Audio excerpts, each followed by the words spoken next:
Welcome to Family Fridays. We're so glad that you are back with us today. I'm Rachel Poisky, a Duchenne mom and one of the Connect coordinators for South Texas. Today, I think is a very important topic. We're talking about building relationships with your neuromuscular team.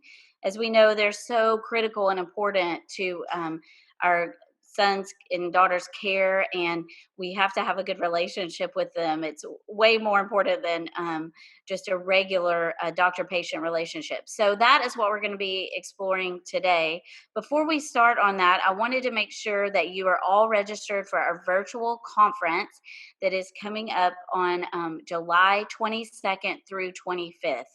You can look down and see all the things that we have going on, a lot of care considerations, research, management of care, carriers, just so many things, cardiac, that you'll want to be part of. So we invite you. I know a lot of people, it's hard to get to the in-person conference, and this year you can do it all virtual.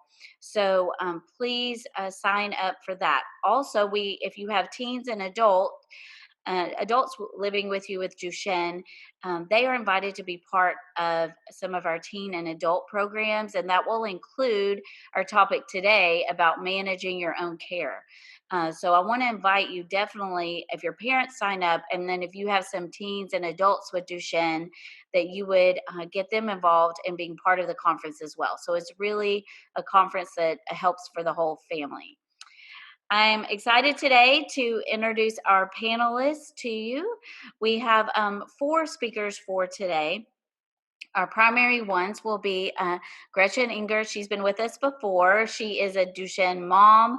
She is a high school teacher, and she's in Wisconsin, and she's going to share her experience at multiple clinics that she's been a part of. And then we have Alpa Kushlani. She is in Atlanta, and she is a Duchenne mom as well, and she will be sharing about working with your local clinic that is there. We know some people travel and some people work with their local clinic, so that's one of the things she's going to be focusing on. And then Colin Worth, who is a 25-year-old living with Duchenne. He works at home as an IT tech specialist, and he is also on our adult advisory committee for Parent Project. And so he's going to share his experience of working with the clinic and managing his care. After all of that, Rachel Schrader from Parent Project, she was a site coordinator at a clinic, so she's going to bring that expertise to us, as well as she's a pediatric nurse practitioner, and she currently is Senior Vice President of Clinical Care at PPMD. So she brings some wealth of experience from some different angles to help us understand how to build a good relationship with our neuromuscular clinic. So I am going to start off with Gretchen. And Gretchen, we just love to hear what your experience has been in the various clinics you've been a part of with your son. Okay, sure. My son Nick is 21 now, and when he was diagnosed in 2001, that was in Milwaukee at Children's Hospital of Wisconsin, and we knew really nothing about Duchenne. It was pre social media, really. We Googled some stuff on the internet, but we were, just listening to what the doctor said and kind of tooling along, and we knew nothing. And then in 2006, Nick started to see Brenda Wong in Cincinnati. And so we would make the 7-hour drive um, starting every 6 months, but then he was in the Adelurin trial right away. And it was like the first one, and he had to have biopsies, and we had to go every 12 weeks and make that drive. And I think we were lucky in a sense that we were still pretty new, and they were very aware of what Nick needed.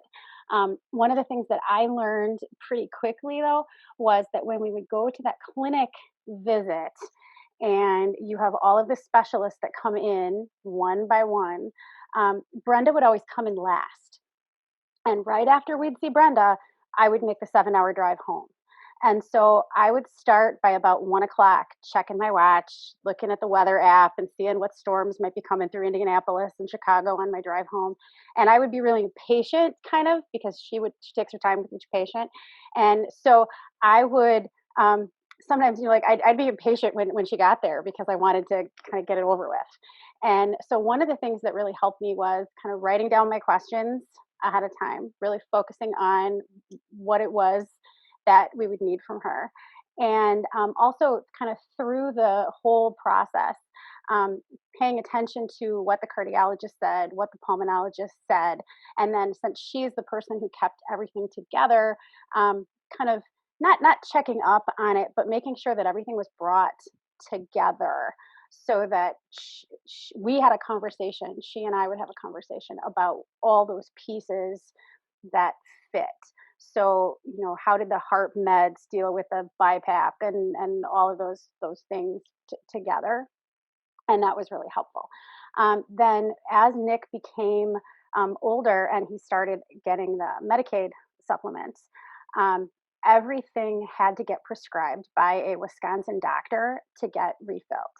So anything that we would have ordered from Cincinnati, anything that would be prescribed from the cardiologist, when I got back to Wisconsin to be able to get any of that filled or gotten through the DME company, I needed to get a local prescription. So then it was really important that we had a solid relationship with our local doctor as well, and that our, that Dr. Wong, the neuromuscular doc, for sure um, knew that we were, needed to get those things transferred, and she had an excellent rapport with the other local doctors and sending things out. So that was very, very helpful. Then when Nick turned 18, he started to go to our local adult hospital, and their MD clinic is pretty sparse. And the adult docs, and Colin will speak more to this, I'm sure, but the adult docs don't know as much about Duchenne because historically they didn't see a lot of patients with Duchenne. And so I find myself, and Nick finds himself, having to sort of educate respectfully these wise doctors who know neuromuscular disease but don't necessarily know Duchenne. And I think being patient, because impatience is my biggest weakness, and so being patient with their learning curve as they are trying to figure things out. And when a cardiologist or pulmonologist calls it Duchenne's, and or that that they say something that doesn't fit what we know. I am an English teacher, and so I'm ready to fight sometimes. And so I have to kind of take a step back and be like, they're gonna learn, and we're gonna bring them along for the next people. But I guess my biggest thing would be just to have trust and faith that every doctor in it is in it for our kids, and to state what we want, but to be patient. I guess that would be it. That's that's great. Thank you. What I really like that you said was the constant education piece, that we can't make an assumption anytime we go into a doctor's office that they're going to have as much information as we have. And so respectfully educating, I like that. that that's a good one. Mhm. Okay, great. Well, I want to move now to Alpa and just share your experience with working with a local clinic. I know you've moved, but each time you've worked with a local clinic that is near you. So, can you just share a little bit about your experience? Sure. Thank you, Rachel and PPMD, for giving me this opportunity today to participate in this discussion. More than ever, this conversation is very relevant right now in current times where in case of an emergency or you getting sick, you need to go to your local clinic. You need to be close enough. So thank you. When Krishna is 12 now in ambulatory and in a trial, but when he was diagnosed, he was 6 and we lived in Illinois. We are fortunate that at that point, we were close to Lori Children's, which was a certified Duchenne clinic. So the first thing that gave us some solace in getting into this journey is that we were able to take him to a place that was certified and we felt confident in their care. So we went there, the relationship started forming, and it was very easy because as most of us know, when we go to the clinic, you go through the entire process, and then at the end of it, it's like, okay, what next? You're not going to see them from now to 6 months from now. So in between that time, when you have questions, when you have, you're like, okay, what do I do now? This happened today, my son missed his steroid dose, what do I do? And all those kind of questions start coming up. It's important that you know who to reach to and how to quickly get your responses. So what helped me was my chart. Like, I hope that most of the hospitals now have my chart. Their doctors are on it, nurses are on it, and you get responses quickly. And especially if you are not using a local clinic, then when you go to the local clinic and they ask you, okay, what is the medication list, and you want to show them some test results, check if the PFT is coming similar to what it was last. It's important that you have all of that handy. So the key point I wanted to make was ensure that if your hospital is providing my chart, you sign up on it and communicate with your doctors and ensure all your information is out there. And so our journey initially was a lot of wait. He was 6, and even though there was hope and trials out there, it was a lot of wait. So during that time, what we learned is, since we were local, you need to build that relationship with the site coordinator who deals with research. So the one thing you can do, even though sometimes it's a little bit of work on your end, is to participate in some observational trials with them. Like Luri was doing a trial where they wanted to see how the kid performed after doing a set of games for 30 minutes. So they wanted us to come, they're doing some games with him and seeing his performance before and after in terms of, maybe even just grip strength for that matter, simple things. They do not benefit us directly, but it helps them make their research team stronger, which is what you want, that when trials start coming in, that you are with a strong research team. And it also helps keep their coordinators busy during the times when we don't have a lot of trials. So we have done that. We had failed trials, which all of us do, and at that time, knowing when next you can participate in a trial or them being there for you is important. So relationship with your site coordinator, definitely a very important aspect of knowing when trials are coming. I took on the role of being the connect coordinator for Illinois a couple years before we left. So at that point, it was even more important. Like sometimes a trial comes, there was one where they were going to enroll only 3 participants. And as soon as the trial came, the doctor reached out to me saying this is available. It wasn't right for my child, but it was more in terms of ensuring I reached out to our community locally in Illinois so someone can do it, because it was going to be a trial similar to what we are in right now, where there are weekly infusions. So they wanted to be sure that if they could get some local participant, there would be consistency, because it was for non-ambulatory. So making travel gets hard when you're non-ambulatory. So it was important to find participants, and I was able to help that. And the only way you can is if you have the relationship and they know how to reach you.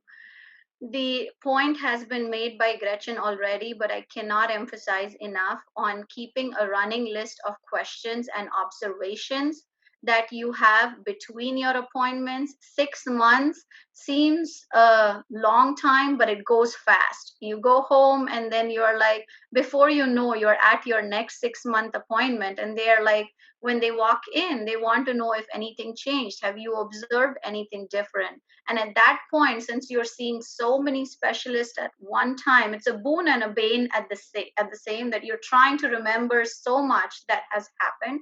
So keeping a list is important. And I guess PPMD has helped us in that process as well by coming up with a checklist. Rachel is probably going to talk about it later, but please use it. And the other important thing that we cannot emphasize enough is obviously keep this card with you, have your clinic's name on it. I see a lot of people have the card, but you don't have your clinic's name on it.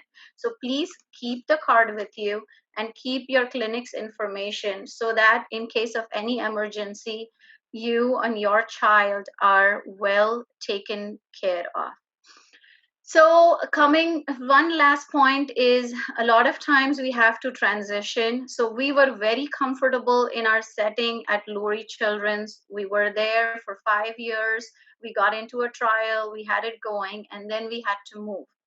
We moved from Chicago to Atlanta. The first thing I'm trying to figure out is which is the clinic closest to us, and is it certified, not certified. So we came here. It was Children's Healthcare of Atlanta that we're seen at now, and it is not a certified clinic.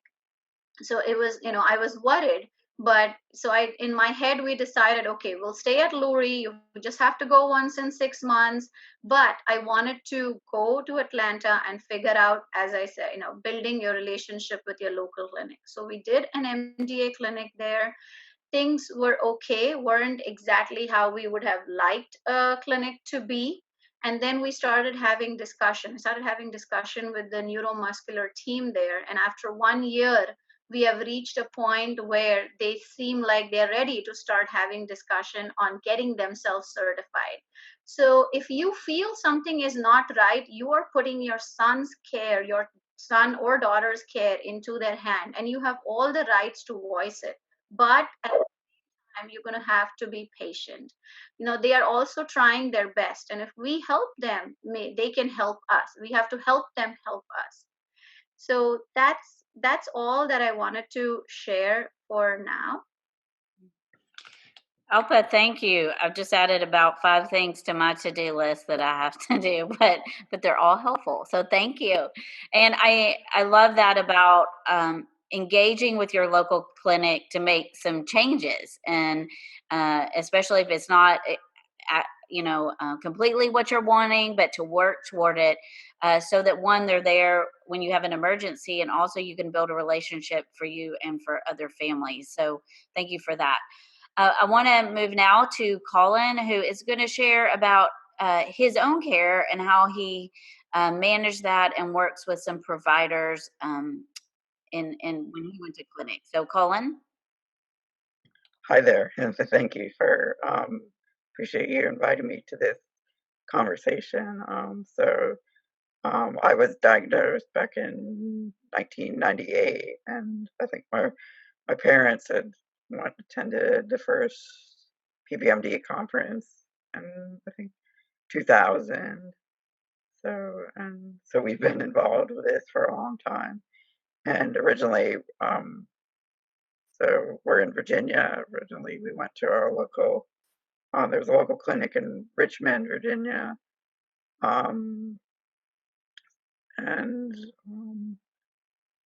we weren't exactly happy. It was hard, especially not having.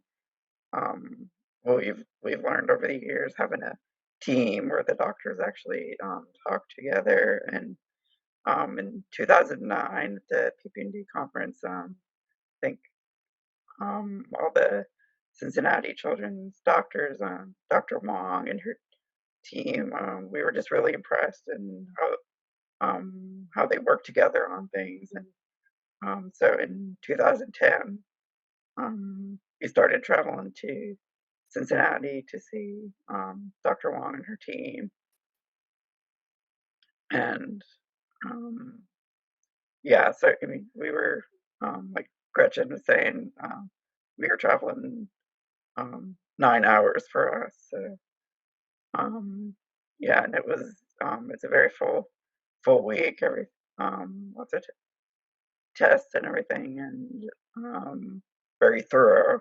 And then at the end of the week, you have the um, conversation with all the doctors about the test results. And so we were making the trek out there for I think 7 years. It was in 2017. We actually when Brenda Wong left and went to UMass.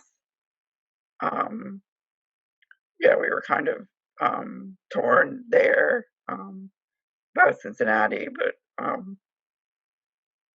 we had found out that the clinic at Duke University is which is only like 2-hour drive from us, is was also, I think, recently certified. So we decided to try them, and they also have a team that we've been happy with, and they're rather they're also certified, and we've been very happy with the team and all the doctors there. Yeah, but I think Gretchen and Alpa kind of touched on a lot of things I would recommend, but I would say,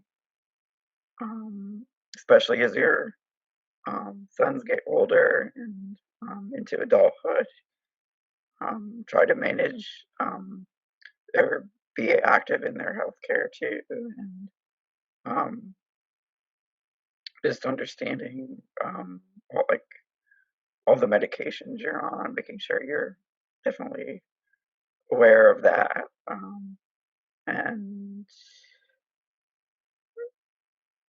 yeah, so and even as they're older, try to give them one-on-one time with the doctor. Maybe step out of the room and just if they have any questions, maybe they wouldn't prefer you not in the room.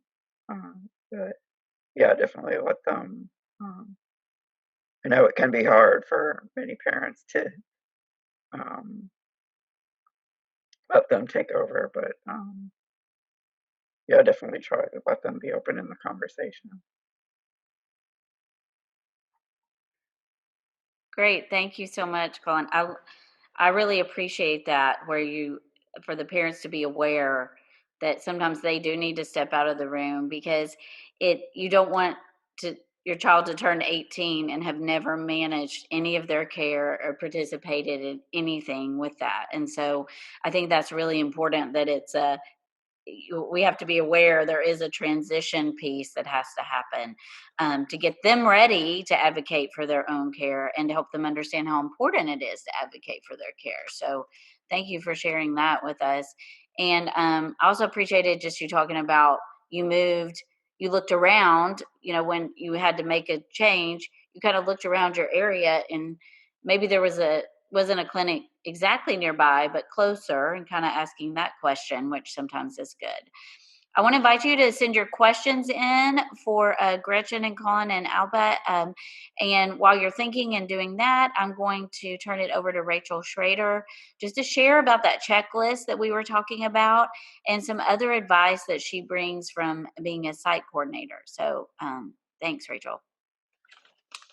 Thank you, Rachel. So my name is Rachel Schrader. I am a nurse practitioner by training, and I currently work at PPMD running the clinical care program as well as the Certified Duchenne Care Center program. So a little bit about that CDCC program for those of you who aren't familiar with it. It's a network of centers throughout the United States of different clinics who meet a really lengthy list of requirements and are able to meet those requirements set forth in the CDC care guidelines that were published in 2018. So we've got just shy of 30 centers right now throughout the US. And so for those of you who are listening in online, you may or may not live nearby one of those centers.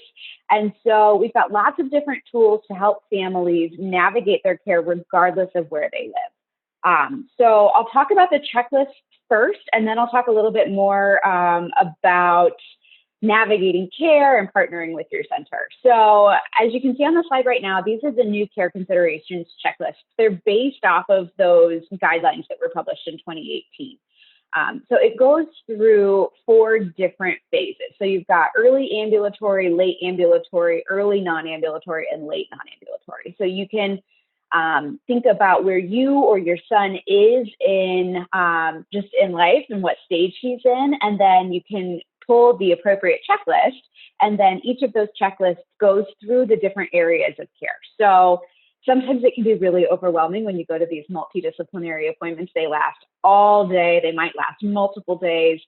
And it can just be a lot of information that's coming at you, and it can be really hard to keep track of everything. So our hope is that these checklists can help you kind of stay on task, make sure that you're asking, you know, does my son need a DEXA scan? Do we need to think about lab work? Whatever the case may be. And so it goes through each of those domains, so neuromuscular, cardiac, pulmonary care, and then there's a column on the right side where you can take notes, jot down questions, whatever the case may be as well. So I would encourage everybody listening in, go to our website, pull the appropriate care guideline checklist for you or for your son, and use that as a tool. Stick it in your binder if you have a binder that you use for clinic appointments. We just want to make navigating care as simple as possible, because we know it can be really complicated and it can just be a lot of information to keep track of. And we want to make it as simple and easy for you as possible. So with that said, I'll tell you a little bit about the CDCC network and partnering with your center. So as Rachel mentioned, I actually used to be a site coordinator at a really large certified Duchenne care center.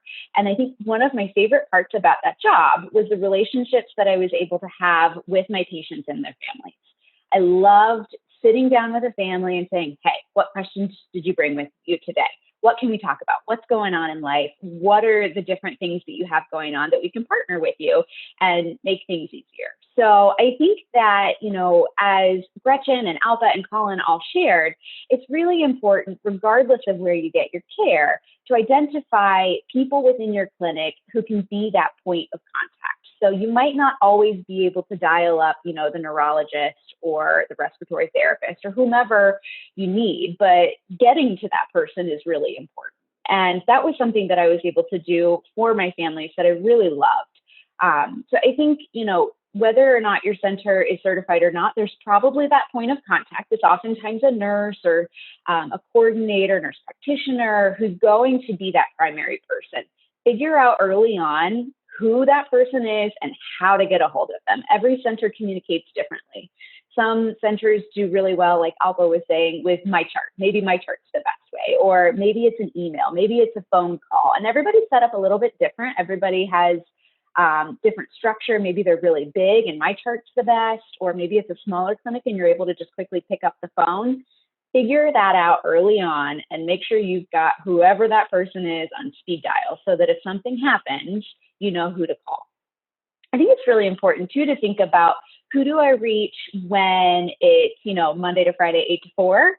And who do I reach on a Saturday night at 10 o'clock when something goes wrong? Because we don't like to think about it, but sometimes emergencies happen. That emergency card is really helpful, but also knowing who to call and how to get a hold of them after hours is really important too. I think in that same vein, emergencies happen not necessarily when you've traveled to your big certified clinic, if that's what your family does. You're more likely to have an emergency when you're close to home or on vacation or whatever the case may be, right? So I think it's always really helpful to know what's going to happen and what that flow looks like, and building relationships between perhaps a local center that you follow, as well as maybe a certified center if you're a family who has a couple of different clinics that they use. That was always something that I really liked to do with my own families that I took care of, because I liked to network and know who else is taking care of you, who's in your life, who is helping you navigate your Duchenne journey, and how can I partner with them to make things easier for you. So oftentimes it was, you know, hey, Rachel, my son broke his femur, and, you know, my local hospital, they're doing a great job, but they just don't understand some of these different precautions. Can you connect with them and talk them through some of these different things to think about? And typically, if you have a big certified center that you go to, they're going to be happy to do that. They're going to be happy to figure out how to network with whomever you need them to make sure that your son is getting the absolute best care possible. We want to help. We want to have every family be as successful as absolutely possible. And we want you guys to get the care that you absolutely deserve and need. So let us know how we can do that best, right? So along those lines, let me check my list real quick, make sure I'm not missing any big points. So I think it's really important to figure out what works for you. So between Gretchen and Colin and Alpa, we have 3 really great examples of figuring out what makes the most sense for each family. And it's not one size fits all, right? So maybe you do travel every 6 or 12 months to a big certified center because you don't have one near your home. That's okay. And maybe you have a local clinic who's absolutely meeting your needs and you've been able to establish a good relationship with them and you don't feel compelled to travel, or maybe you don't have the resources to travel, several hours away to a clinic. That's okay. And maybe you do a hybrid of both. Maybe, once a year you see your local clinic, and then on the off 6 months, once a year you see a certified Duchenne center. That's okay too. I think that regardless of, what path you take for your family, it's just important to make sure that there's no wrong way to do it, and know that we have resources available, tools available to help you navigate care regardless of where you're getting it. We want to partner with as many people as possible, but we also just want to make sure that we're giving everybody the tools that we can. So those checklists are helpful. The emergency cards and wheelchair cards are great. So check out our website. Know that we've got lots and lots of resources available for you. And if there's something that you're looking for and you can't find it, or if there's a question that you have and you're having a hard time finding the answer, let us know. If there's a resource and we need to make it, we'll do it. So shoot us an email. We're happy to partner with you guys and just help you advocate for yourself as best you can. My email address is rachel@parentprojectnv.org. And I think with that, I will turn it back over to Rachel. Great. Thank you, Rachel. It's confusing, 2 Rachels today, but we'll get through it. It is. One question that, remind you to keep sending your questions, but one question that came up that I think Rachel answered really well is, what if you're not close to a certified center? Well, all these care guidelines are so helpful that you can bring, if you can't get to a certified center, you can bring, and like Alpa did, you can bring those checklists and make sure those things are happening. We all have to be advocates for our kids and make sure they're getting what they need. But those care guidelines are so important for that. And just my own experience, what I've found is what's been so helpful for me is to find doctors that are willing to learn and willing to work with me and willing to follow the guidelines. And they may have not had a Duchenne kid ever before, but if they are responsive to what I'm saying, if they're willing to work with the checklist, if they're willing to watch the physical therapy video, this is anecdotal to me, but my son, I was looking for a physical therapist and took the PPMD guidelines and the videos, and I went to one physical therapist and I said, can you do this? And she said, no, I don't want to do that. And I said, okay. And then I went to another one and I said, can you work with me and help me do this? And she said, yes. So she hadn't had very many Duchenne boys before, but she was willing to work with us. And I think that, for me, I found is the biggest indicator if I've found a doctor, is if they're willing to work with me. So I hope that is helpful. I wanted to, one question for Gretchen. As you moved clinics a little bit before you stayed closer to home, was it your pediatrician that kind of was your connector locally, or was it another specialist that was your connector locally when you needed to go and do things or manage care and you couldn't get to your out-of-state clinic? Well, our initial doctor that Nick had, his local physician, his primary care physician, was the doctor who delivered him, and he was all of our family doctor, and he was amazing because he would, I would tell him what we needed, and he would turn over those prescriptions and turn over everything fast, and it was awesome. And then he left, and we had to get a different doctor. And I remember I called, kind of, tongue in cheek, talking to the receptionist and said, I need somebody who will be able to just write a new prescription, like, take my prescriptions from Cincinnati and just rewrite them for me. And, and it sort of sounded like I was saying, can you play fast and loose with the rules? And they kind of, what are you asking? But the doctor that we got, he, wants to lay eyes on Nick periodically. So he has to come in more often for just regular visits. But still, he's awesome and willing to do so. And because we're local now, I can call up the Schrader doctors. And as Alpa said, I do use my chart all the time now because we're used to email and texting, so you can do that really quickly, and then the nurse can get back to you. So with specific things, I will just contact Schrader, the clinic that we go to, and ask the specialist those questions. But our local primary doc is still somebody that we have a relationship with, and like they can sometimes turn over prescriptions faster because we've run into a problem where a lot of the specialists leave. And so, you see a cardiologist, like after Dr. Wong left Cincinnati, like 5 minutes later, the cardiologist left too. And so we wondered, like, why are we sticking around for care when it's going? So having that primary physician who can reauthorize prescriptions and do those things when the pharmacy that you have is trying to get something refilled and that doctor isn't there anymore, and you don't know that because you haven't been there for 6 months. That's very helpful, just having that one local primary. That's good information.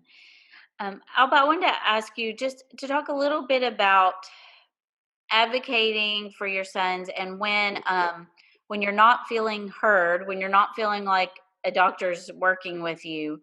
I don't know if you've had that experience, but what do you do? How do you, sometimes it can be intimidating to speak up to a doctor and that sort of thing. So how have you handled it when you felt like, you weren't being heard well by a doctor, or you needed to kind of demand a different sort of care? So, thankfully, I necessarily did not have to be very forceful for a situation like that. But, over time, we all know more about Duchenne than our doctors do sometimes. And when you get there and you feel like you don't know the answer, there are two routes you could take. One is either you can, jump ship, which makes it harder because you want continuity for your son. The other thing you could do is work with them. So we were in a situation like that for one of the specialties at Lori, where I didn't feel confident that they knew the right times to start. Like, okay, now he's 8, I'm like, should we be starting an ACE inhibitor? And she's like looking at me. So it's like, when you know that maybe this is the time at which some things need to happen, they're not, then there are two things. What I did is I was like, okay, now there could either you consult with the neurologist, who is usually the head, and say that, can you figure out how we get what we want out of your clinic, because at the end of the day, this is, you are head of this clinic.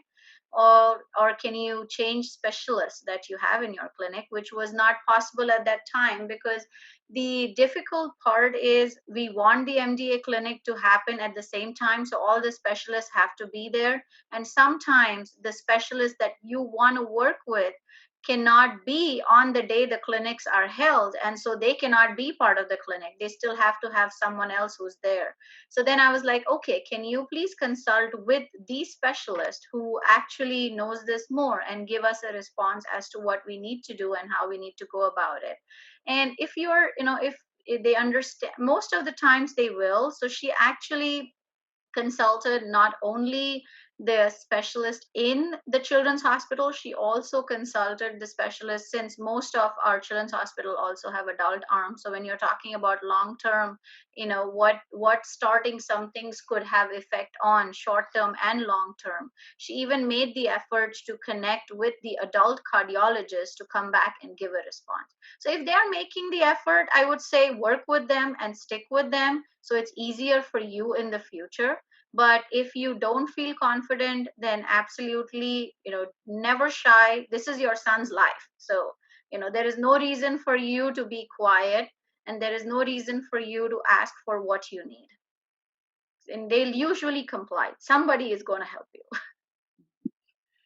That's great advice, Alba. I think that's so good to, try to work with someone, but you may get to a point where, I think we all have personalities that can work with some people and can't. And when you're trying to get your son the best care, occasionally you have to say, maybe we're not on the same page, and we won't get on the same page. And so let's see if we can find somebody that we work well with. I don't think that's jumping ship all the time, right? But evaluating that, but trying to work with them first and see if that's going to happen. Yeah. So, Colin, I want to go back to something you said about engaging, your son. I wanted to ask, at what age did you feel like your parents started trying to help you transition and think about your care? And what do you personally recommend in terms of when you really bring a son into or daughter into the conversation and help them start to develop some independence and advocating for themselves? So kind of when did you have it for you, and when do you recommend it? So I think it seems kind of towards the end of when you were going to Cincinnati, so like probably around 2015, so 5 years ago, when I was 20. So I mean, that was um, I mean, I had always been active in the conversation um, with my parents. I mean, we're very open about things with each other, and I mean, I still am comfortable about like speaking with the doctor. I mean, usually my mom sits in, and but that's I'm not that uncomfortable. I've usually been a pretty open person, and but I mean, I would say definitely regarding I mean, being open. I mean, you definitely shouldn't, especially even when they're younger. I would say don't um, try not to hide it. I mean, be honest with them about their condition, and I think that helps in the long run. Further down, um, just giving kind of gradually handing over their um, care to them as well. Yeah, definitely keep it.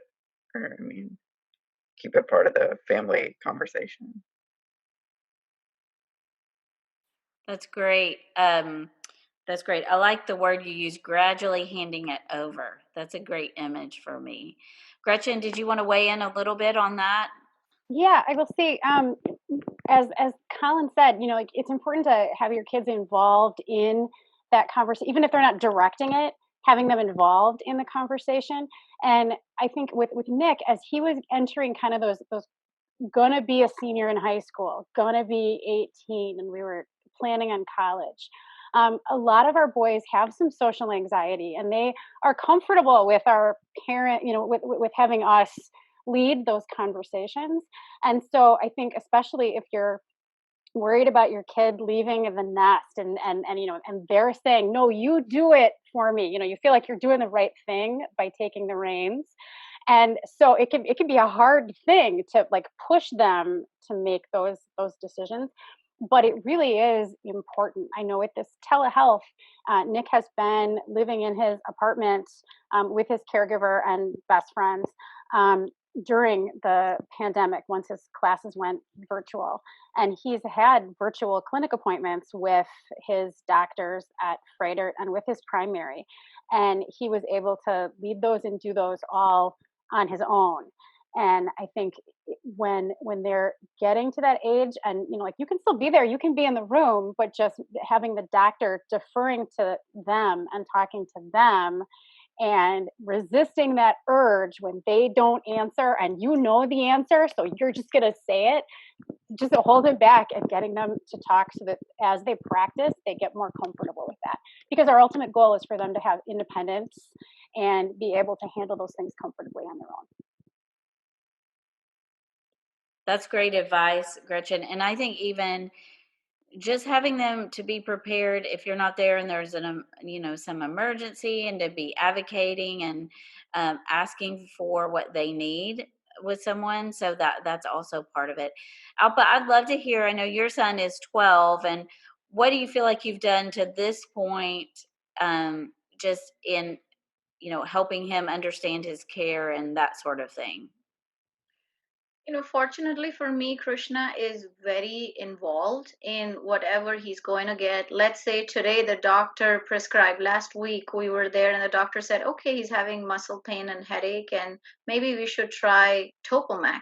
So he goes and he puts that right into his Google and sees, okay, Topomax, what is that going to do to him and what are the side effects, and make a decision. He made a decision that I am not doing it. I'm not going to take that medicine. That was just his own decision based on what he read. So he is involved in that sense. So we like it. Ever since he was a child and we had to do all of these questionnaires, PODCIs for trials, even though until 12 he's not necessarily required to fill it himself, we made him participate in answering all of those questions. In the last week, how good have you felt about doing this or that?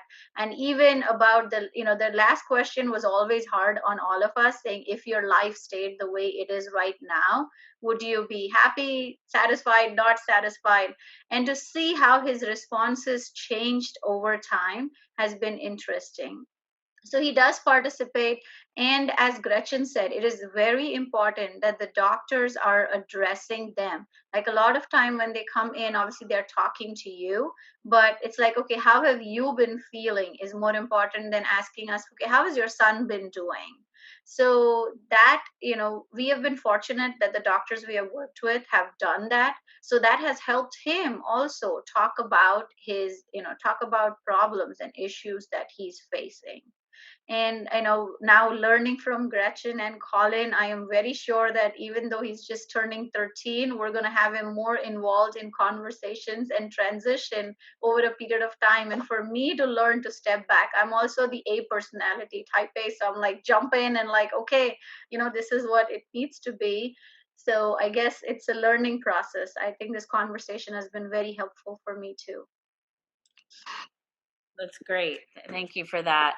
Um, I think one thing that we've kind of almost gotten spoiled, partially by the leadership of PPMD and just the nature of the disease, that we really, as parents, educate ourselves and go in and see ourselves as a team with the doctors, which is great. And I think we've also maybe got to work on, at least I know personally, seeing my son as part of the team too, and as all working toward the same thing.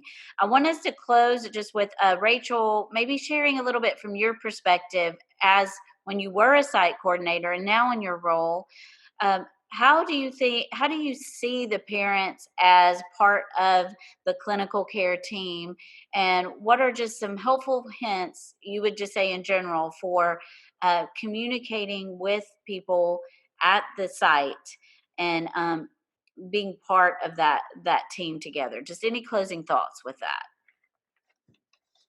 Yeah, I think that at the end of the day, the parents and the patient are the center of the care team, right?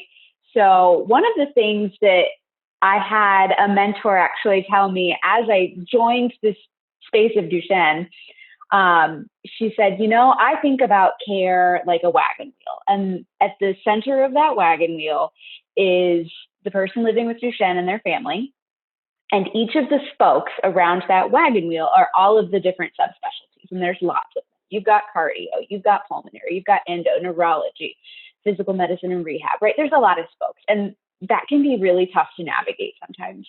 And she said, I think that at the center of that wagon wheel, you've got that site coordinator who's kind of wrapping their arms around the family and the patient, saying, hey, we're going to get through all of this together. But you have to have everybody pulling their weight. And so the parents know their son or daughter better than anybody else, better than any doctor, better than any nurse. You know your son, or if you're the person living with Duchenne, you know yourself better than anybody else on your care team. And I think it's incredibly important to keep that front of mind and advocate for yourself or advocate for your child. Because I think sometimes it can be easy to forget that, especially if you're a care provider. Lots of doctors, we want to think, well, we know what's best and we know what the guidelines say. And at the end of the day, what we think goes. And a lot of the times the doctor knows best, but ultimately mom and dad know their child better than anybody. So I think that, keeping that in mind, that everybody's on the same team, really shooting for, the best possible outcomes, that's just so incredibly important. And I think too, when I put myself back in the clinic, which I miss every day, and I love this job, but I miss, having my families with me every single day. The most successful relationships were those where the family wanted to be involved with the care in every single facet and really pushed for that. So when families came and said, hey, I brought my binder, I've got my list of questions, and we're going to go through them one by one, I said, okay, all right. I would roll up my chair and sit down and say, let's sit down and talk about all of these things. And I think that it's really important too to think about what's going well and maybe what's not going the way that you want to. And Gretchen and Alpa, you guys both referred to this, and I think Rachel, you did too. Not every care provider relationship is going to be the perfect fit, and that's okay. I had some families where, our personalities, they just didn't mesh well. And I did my absolute best that I could for the family, but sometimes it made more sense for them to maybe work more closely with a different nurse. And that was all right. And maybe one neurologist was a good fit, but another wasn't. And sometimes you have to kind of shift and move and make some different changes to figure out who that ideal care team is. And please know that you're not offending anybody if you say, you know what, this doctor isn't the right fit for my son. That's totally okay. You need to have people on your team who are on the same page as you and have the same goals as you.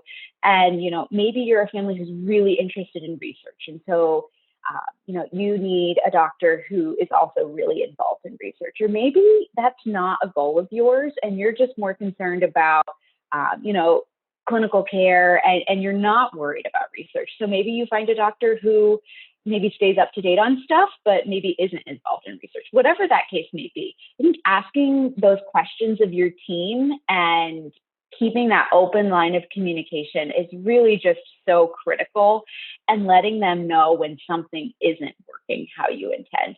Alpa said, I had to ask about ACE inhibitors when my son was 8 years old. And if the doctor, said, hey, I didn't realize that was a guideline, educating them. I think that that's something that a lot of Duchenne parents are just so amazing at, is advocating for your kids, even when it's really hard to navigate. Because chances are your doctors and nurses, they want to do what's best for you. And sometimes you just don't know what you don't know. And because you know your kids best, because you know yourself best, never hesitating to advocate and educate those people around you so that you can all be on the absolutely same page, to all have that same common goal. That's great. That's really helpful information. Thank you all so much. I think one of the biggest takeaways is that you are your child's biggest advocate and designing the care for them, and then empowering them to take the reins and push and work for the best care for themselves when they get older. So please know that PPMD is here to help you navigate that. If you're struggling with a clinic or struggling to find a specialist or some care, just to reach out and they can help you navigate that. If you're looking for a clinic close by, all those things, they have resources that can help with that. And especially if you're needing to bring these care considerations to a clinic to encourage some treatment and care that you think, according to the guidelines your son or daughter needs, that is something you can do as well. Thank you so much, Gretchen and Alpa and Colin and Rachel. It's been a great learning experience just of how to work better with our clinics as we care for all individuals living with Duchenne. Thank you, and we will see you again for Family Friday.